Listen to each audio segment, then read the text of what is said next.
Hi friends, ನಾನಿವತ್ತು ಸಿಂಪಲ್ಲಾಗಿ ಮನೇಲೆ ಹೇಗೆ ಕ್ಯಾಬೇಜ್ ಮಂಚೂರಿಯನ್ ಮಾಡ್ಕೊಳ್ಳೋದು ಅಂದ್ಬಿಟ್ಟು ತೋರಿಸ್ಕೊಡ್ತಾ ಇದ್ದೀನಿ.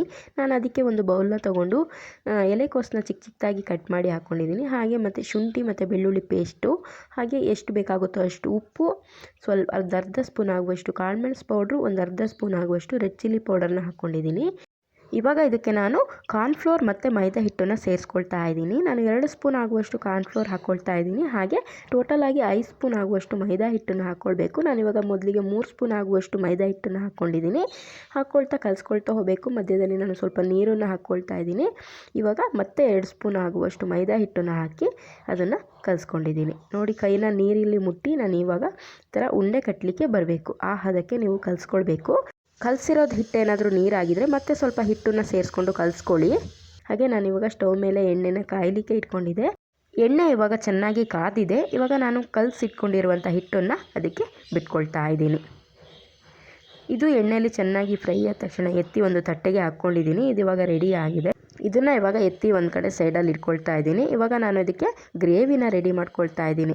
ಅದಕ್ಕೆ ನಾನಿವಾಗ 2 ಸ್ಪೂನ್ ಆಗುವಷ್ಟು ಕಾರ್ನ್ಫ್ಲೋರು, ಒಂದು ಅರ್ಧ ಸ್ಪೂನ್ ಆಗುವಷ್ಟು ರೆಡ್ ಚಿಲ್ಲಿ ಪೌಡರು, ಹಾಗೆ 1 ಸ್ಪೂನ್ ಆಗುವಷ್ಟು ಸೋಯಾ ಸಾಸು, ಒಂದು ಅರ್ಧ ಸ್ಪೂನ್ ಆಗುವಷ್ಟು ರೆಡ್ ಚಿಲ್ಲಿ ಸಾಸನ್ನ ಹಾಕ್ಕೊಳ್ತಾ ಇದ್ದೀನಿ. ಹಾಗೆ 2 ಸ್ಪೂನ್ ಆಗುವಷ್ಟು ಟೊಮೆಟೊ ಕೆಚಪ್ನ ಹಾಕ್ಕೊಂಡಿದ್ದೀನಿ. ನೀವು ಖಾರ ಎಲ್ಲ ನೋಡಿಬಿಟ್ಟು ಹಾಕ್ಕೊಳ್ಳಿ, ಯಾಕಂದರೆ ಸಾಸೆಲ್ಲ ಕೂಡ ಸ್ವಲ್ಪ ಖಾರ ಇರುತ್ತೆ. ಹಾಗಾಗಿ ಇದನ್ನು ಇವಾಗ ಚೆನ್ನಾಗಿ ಮಿಕ್ಸ್ ಮಾಡ್ಕೊಳ್ಬೇಕು.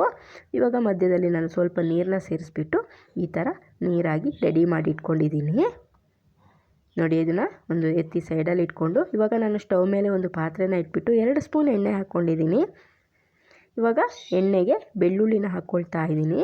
ಹಾಗೆ ಒಂದು ಹಸಿಮೆಣಸು, ಒಂದು ಅರ್ಧ ಈರುಳ್ಳಿನ ಚಿಕ್ಕ ಚಿಕ್ಕದಾಗಿ ಕಟ್ ಮಾಡಿ ಹಾಕ್ಕೊಂಡಿದ್ದೀನಿ.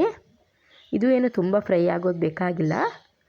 ಇವಾಗ ನಾನು ರೆಡಿ ಮಾಡಿ ಇಟ್ಕೊಂಡಿರುವಂಥ ಗ್ರೇವಿನ ಇದಕ್ಕೆ ಹಾಕ್ಕೊಳ್ತಾ ಇದ್ದೀನಿ. ಇದು ಚೆನ್ನಾಗಿ ಕುದಿಬೇಕು. ಅಷ್ಟರವರೆಗೂ ನೀವು ಕೈ ಆಡಿಸ್ತಾ ಇರಬೇಕು.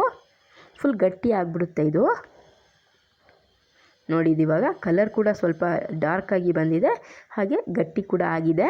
ಇವಾಗ ನಾನು ಡ್ರೈಗಿ ಮಾಡಿಟ್ಕೊಂಡಿರುವಂಥ ಗೋಬಿನ ಇದಕ್ಕೆ ಹಾಕ್ಕೊಳ್ತಾ ಇದ್ದೀನಿ. ಇದನ್ನು ಹಾಕ್ಬಿಟ್ಟು ಒಂದ್ಸರಿ ಚೆನ್ನಾಗಿ ಮಿಕ್ಸ್ ಮಾಡ್ಕೊಂಡ್ಬಿಡಿ. ಇದು ಫುಲ್ ರೆಡ್ಡಾಗಿ ಬಂದಿಲ್ಲ, ಯಾಕಂದರೆ ನಾನು ಫುಡ್ ಕಲರ್ ಏನು ಯೂಸ್ ಮಾಡಿಲ್ಲ. ಹಾಗಾಗಿ ಇದು ಸ್ವಲ್ಪ ವೈಟಾಗಿಯೇ ಇದೆ. ನೋಡಿ, ಇವಾಗ ಇದು ಗೋಬಿ ರೆಡಿಯಾಗಿದೆ. ಫೈನಲಾಗಿ ನಾನು ಇದಕ್ಕೆ ಕೊತ್ತಂಬರಿ ಸೊಪ್ಪನ್ನ ಹಾಕ್ಕೊಳ್ತಾ ಇದ್ದೀನಿ ಮೇಲಕ್ಕೆ. ಇವಾಗ ಕ್ಯಾಬೇಜ್ ಮಂಚೂರಿಯನ್ ರೆಡಿಯಾಗಿದೆ. ಈ ಥರ ನೀವು ಒಂದ್ಸರಿ ಟ್ರೈ ಮಾಡಿ ಹೇಗೆ ಬಂತು ಅಂದ್ಬಿಟ್ಟು ತಿಳಿಸಿ.